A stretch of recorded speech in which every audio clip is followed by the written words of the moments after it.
मौलाना सरदार अहमद साहब रहमतुल्लाह अलैह के पास ना एक बूढ़ी अम्मा अपना बेटा छोड़ गई। तो हजरत साहब ने कुछ 2, 4, 5 महीने रखा। तो बाद में उसकी अम्मा को बुला के कहा कि भाई तू बेवा है, बेटा तेरा यतीम है, मैं नहीं चाहता कि इसका वक्त ज़ाया हो। ये पढ़ने वाला कोई नहीं, सारे नहीं भाई पढ़ने वाले होते। अब यहाँ उलमा बैठे हैं, मैं बेअदब भी ना हो जाऊँ। कुछ पूरे 8 साल लगा के भी आ जाते हैं, सनद भी उनके पास होती है। नाराज ना हो जाना, ये तो सब अच्छे लोग हैं। सनद होती है पर पता पुता कोई नहीं होता। ये आला हजरत ने लिखी है बात। सनद होती है, पूरी डिग्री होती है, उस पर कई लोगों के साइन भी होते हैं। तो बहुत सारे तालिब इल्म ऐसे होते हैं जो मदारस में कहते हैं मैं फाजल फलां हूँ, लेकिन कोई शय पास। तो मौलाना सरदार अहमद साहब मुहद्दिस आज़म पाकिस्तान रहमतुल्लाह अलैह उस बूढ़ी को कहने लगे तेरा बेटा कुंद देना है, पढ़ना पढ़ाना इसने कुछ भी नहीं, तो यतीम बच्चा है, कल को तो कहेगी कि मेरे बेटे ने वक्त ज़ाया किया तो वापस ले जा। बूढ़ी अम्मा रोने लग गई, कहने लगी मैं पढ़ाने तो नहीं लाई थी, मैं तो आपको रब का वली समझती हूँ, मैं तो नौकरी कराने लाई थी। नौकरी हजरत अनस बिन मालिक कहते हैं मेरी अम्मा भी हुजूर की बारगाह में दे गई थी। तो हुजूर की बारगाह में ये नहीं कहा था कि या रसूलल्लाह पढ़ा दें, हाँ हाँ मैं जिम्मेदारी से बात कर रहा हूँ। ये नहीं कहा था हुजूर मुजाहिद बना दें, ये थोड़ी कहा था कि या रसूल अल्लाह सल्लल्लाहु ताला अलैहि वसल्लम से मुफस्सिर मुहद्दिस मुहक्किक मुफ्ती बना दें। हजरत अनस की अम्मा कह गई थी सोनिया जब तक ये रहेगा ना आपकी नौकरी करेगा, ये घर के काम काज करेगा, ड्यूटी करेगा, हुजूर ये आपकी नौकरी करेगा। तो मेरे महबूब ने फिर दुआ कर दी, अल्लाह इसे बरकत अता फरमा।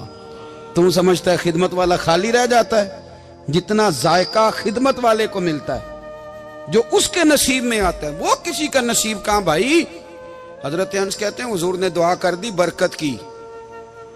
मुझे तो खेती बाड़ी आती भी नहीं थी, पर लोगों के बाग में साल में 1 दफा फल लगता था, मेरे बाग में 2 दफा लगता था।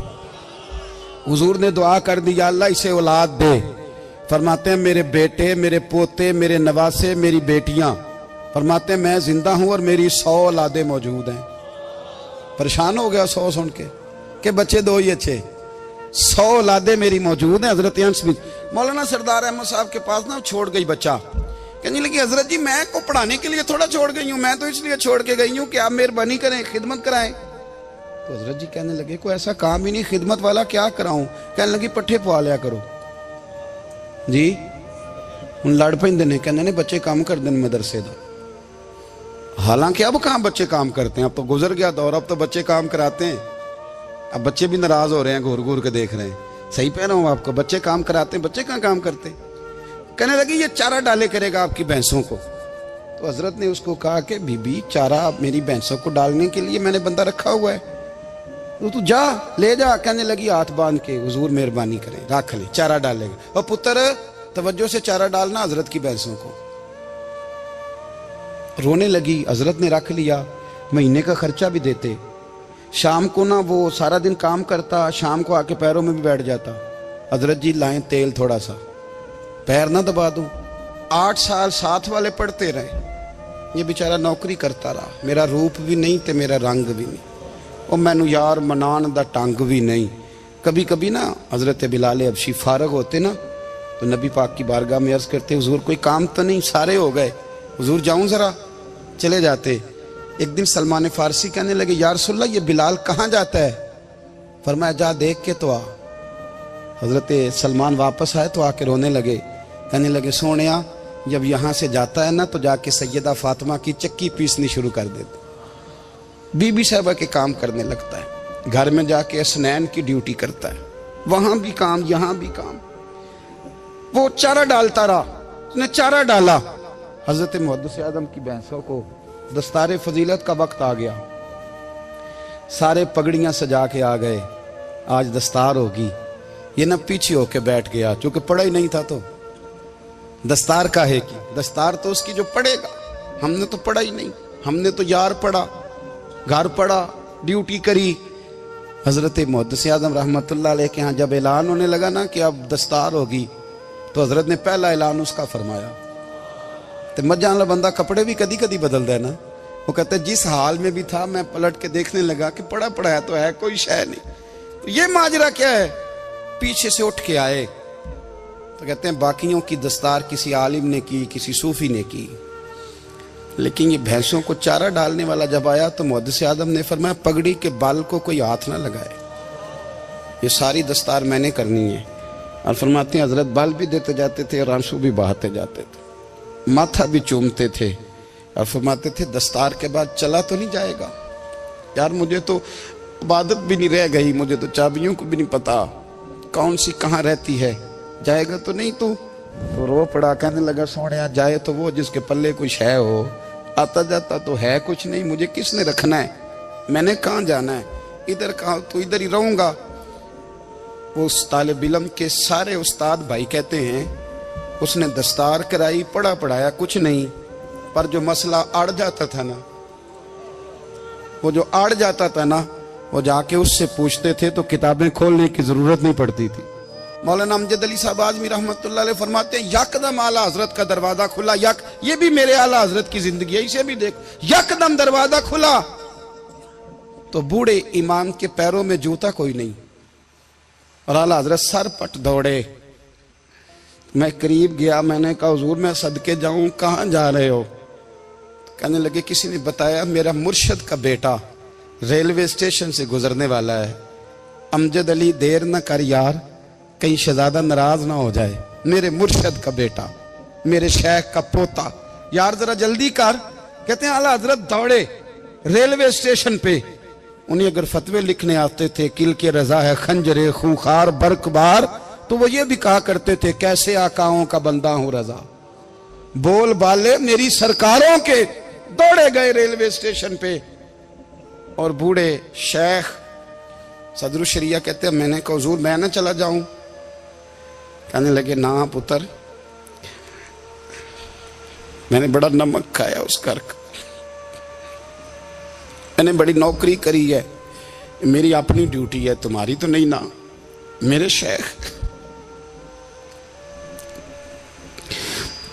फरमाते रेलवे स्टेशन पे हजरत खड़े हैं तो एक मुसाफिर उतरता, उसके करीब जाते अदब से सलाम लेते तो कहते मारेरा शरीफ से तो नहीं कोई आया? कहते वो मुसाफिर गुजर जाता, दूसरा आता तो फिर करीब जाते, कहते वो उसके आस्थाने से तो नहीं आए, उधर से तो नहीं कोई आया।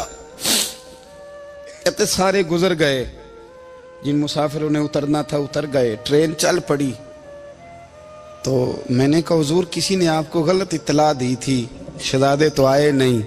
कहने लगे यार इत्तला गलत थी या ठीक थी, पर यहाँ तक आने का मजा बड़ा है। आप समझ सकते हैं आला हजरत के दो बेटे हैं, हुज्जतुल इस्लाम मौलाना हामिद रजा खान साहब और मुफ्ती आज़म आलम इस्लाम, दोनों शहजादे इतने बड़े शहजादे थे कि दोनों अपने अपने वक्त के सबसे बड़े मुफ्ती हुए।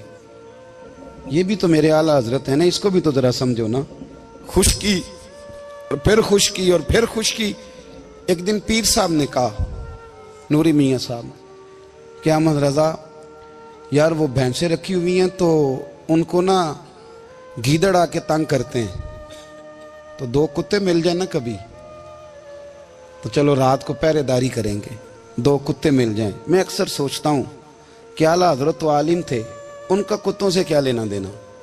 हजरत जी आपने कुत्तों की बात करनी थी तो किसी दुनियादार से करते, दो कुत्ते मिल जाएं तो जरा जानवरों की देखभाल करेंगे। फरमाया हुजूर सवेरे ही आ जाएंगे। भाई आपका तो ये शुगर लेनी, तो आप कहां से लाएंगे? दिन चढ़ा तो दोनों बेटों के गले में रस्सियां डाली। आला हजरत को सिर्फ आप फतवे की रोशनी में देखते हैं, आपको उस शख्स के दर्द का नहीं पता, उसके जायके का नहीं पता, वो किस स्टेज का आदमी है, स्टेटस क्या है तरीकत में, शरीयत में, इश्क में। दोनों शहजादों के गलों में रस्सियां और पकड़ा हुआ है। तो नूरी मियाँ साहब कहते हैं मैं चारपाई पे बैठा था तो नीचे बिठाल दिए दोनों बच्चे, मैं उठ के खड़ा हो गया। मैंने कहा मौलाना ये क्या? कहने लगे हुजूर ड्यूटी भी करेंगे और रोटी भी नहीं मांगेंगे। जिन्हां तना विच इश्क न रचिया कुत्ते ना थी चंगे, मालक देकर राखी कर दे साबर भुखे नंगे। किधर गया ज़ौक़, किधर गया वो दर्द? और फिर जब बारी आई रसूलुल्लाह के प्यार की, जब बारी आई नबी पाक की मोहब्बत की, तो फिर फाजिल बरेलवी का कद अगर लिखने में कमाल है ना, तो महबूब के प्यार करने में भी कमाल है। उन्होंने ना सारी जिंदगी, यानी सारी जिंदगी ये कह के गुजार दी कि इश्क तेरे सदके जलने से छुटे सस्ते, जो आग बुझा देगी वो आग लगाई है। एक सैयद साहब थे, मकान बन रहा था आला हजरत का, तो सामने ना बिल्कुल लाइब्रेरी थी।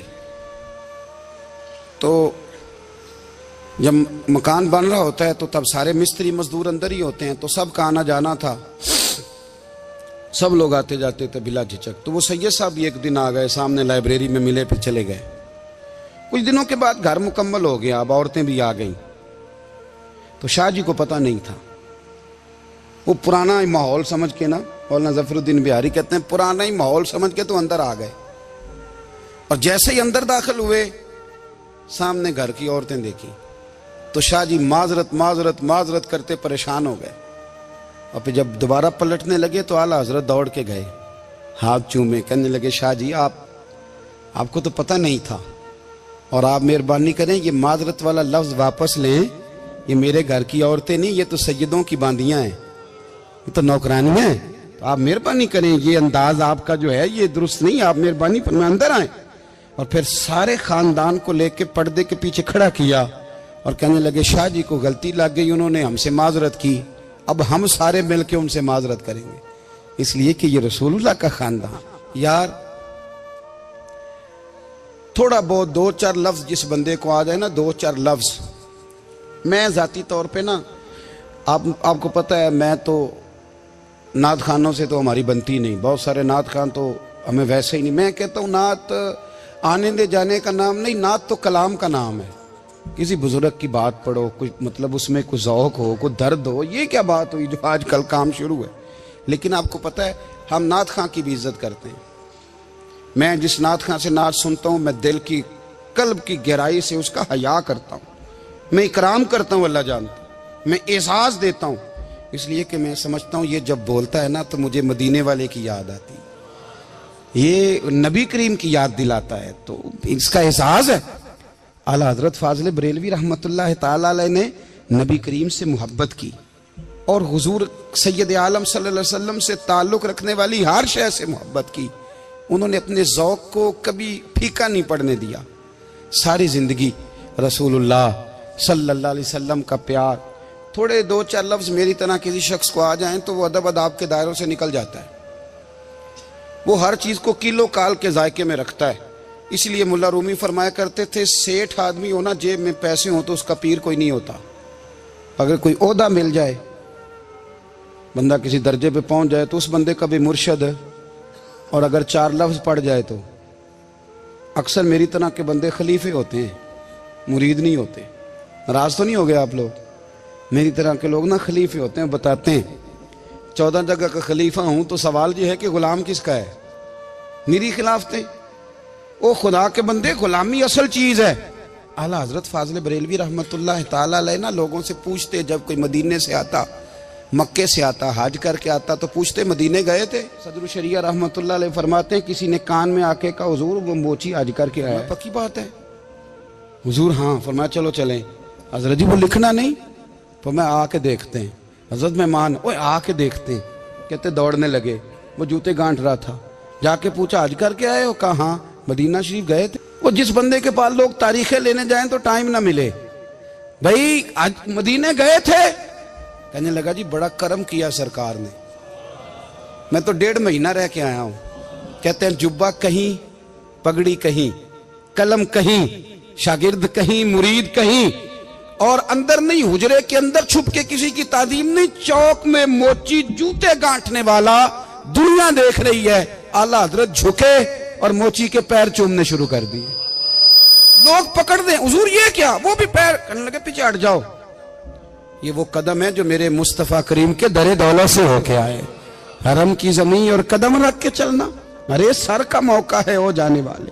ये जायका, ये दर्द, तो आला हजरत ने ना ज़ौक़ वाली जिंदगी गुजारी, अदब वाली जिंदगी गुजारी, प्रेम वाला वक्त गुजारा, इश्क वाला वक्त गुजारा। हजरत बिलाल हबशी कभी सिपा सालार बने थे किसी जंग में, किसी सूबे के गवर्नर बने हो? बोलो तो सही यार। उनका तारुफ क्या था? नबी करीम के गुलाम। हुजूर के ना जो जाती मामलात थे ना, 20 अंसारी नौजवान थे जो हर वक्त नबी पाक के पास खड़े रहते थे कि हुजूर को हुक्म करें। 20 और 34 से लेकर 40 तक गुलाम हर वक्त हुजूर की बारगाह में रहते। हजरत बिलाल हुजूर के जाती मामलात की खिदमत करते थे। कोई ऐसी वो जो तबलीग की या दावत की या जंग की या जिहाद की कोई ड्यूटी नहीं वो करते, जाती खिदमत सरकार की। हजरत उमर फारूक वो शख्स हैं कि जिन्होंने कभी किसी बंदे को खातर में नहीं लाए वो, लेकिन जब हजरत बिलाल आते थे ना तो जनाब उमर उठ के खड़े होते थे, कुर्सी छोड़ते थे और फिर एक नारा लगाते थे, कहते थे या बिलाल अंता सैयदुना, बिलाल तू हमारा सरदार है यार, तू हमारा। यानी इश्क का ज़ौक पूरा करना उन्हें भी आता था। इसलिए मेरा मशवरा है, मेरी राय है, और जो मेरा हुक्म मानने वाले हैं उनके लिए मेरा हुक्म है कि ज़ौक ना कभी भी ख़राब करना, कभी भी ना ज़ौक ना ख़राब करना, अपना लुत्फ़। मैंने कई दफ़ा, मैं पहली दफ़ा मदीना शरीफ हाज़िर हुआ तो एक बाबा जी मेरे आगे आगे थे, तो उनको ना धक्के मार रहा था। वो सामने खड़े होते हैं ना, अल्लाह खैर फरमाए, अपनी अपनी ड्यूटियाँ ना, उनकी भी एक ड्यूटी है ना जी। तो वो धक्के मार रहा था तो बाबा उसे कह रहा था तेरी खैर होवे पहरेदारा, रोजे दी जाली चुम लैन दे। उन्हें फिर धक्का मारिया तो फिर उन्हें कहता तेरी खैर होवे पहरेदारा। मैंने, वो बिल्कुल अनपढ़ बाबा जी थे पर मुझे उन्होंने बहुत बड़ी बात समझा दी, मैंने उनसे बड़ा सीखा, मिंबर पे जिक्र कर रहा हूँ। वो तीसरी दफा फिर धक्का मारा, तेरी खैर होवे पहरेदारा, रोजे दी जाली। तो बाबा जी बाहर निकल आए तो मैं भी पीछे निकल आया। तो मैंने कहा बाबा जी यहाँ कुछ इन्होंने बांग्लादेशी और हिंदुस्तानी भी रखे हुए हैं, पर ये तो अरबी था खालस। ਉਹਨੂੰ ਕਦੋਂ ਤੁਹਾਡੀ ਵੀ ਸਮਝ ਆਉਂਦੀ ਸੀ? ਤੁਸੀਂ ਪੰਜਾਬੀ ਦਾ ਸ਼ੇਰ ਸੁਣਾਈ ਜਾ ਰਹੇ ਹੋ। ਕਹਿੰਦੇ ਪੁੱਤਰ ਮੈਨੂੰ ਵੀ ਪਤਾ ਹੈ ਉਹਨੂੰ ਨਹੀਂ ਸਮਝ ਆ ਰਹੀ, ਪਰ ਮੈਂ ਤੇ ਆਪਣਾ ਰਾਂਝਾ ਪੈਰਾ